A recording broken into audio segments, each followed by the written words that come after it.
Համացանցը եւ սոցիալական ցանցերը հիանալի վայրեր են տեղեկատվություն գտնելու համար։ Սակայն ինչպես վիրուսների դեպքում կեղծ կամ ապակողմնորոշիչ տեղեկությունները նույնպես կարող են տարածվել եւ վնաս պատճառել։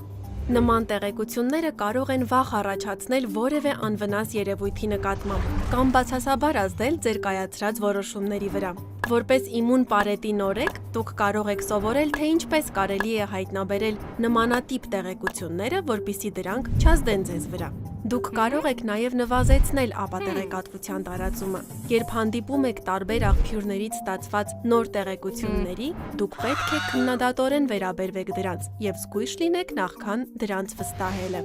Մի վստահեք միայն մեկ աղբյուրի, վերնագրի կամ արագ ընթերցված նյութի։ Ահա մի քանի օգտակար քայլ։ Քայլ առաջին. բովանդակություն։ Ուշադիր կարդացեք տեղեկությունը։ Արդյոք այն իմաստալից է։ Փորձեք վերարտադրել հիմնական տեղեկությունը ձեր բառերով, որպեսզի համոզվեք, որ այն ձեզ համար պարզ է։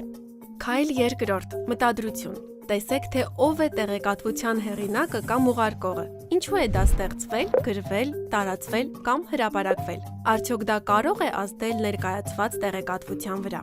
Քայլ երրորդ. համատեքստ։ Ինչ աղբյուր է դա։ Արդյոք այդ աղբյուրն ընդհանրապես հայտնի է այս թեմայի վերաբերյալ վստահելի տեղեկություններով։ Այս 3 քայլերը մի փոքր ջանք են պահանջում, սակայն կօգնեն ձեզ լավագույն որոշումները կայացնել եւ նվազեցնել ապակողմնորոշիչ տեղեկատվության տարածումը։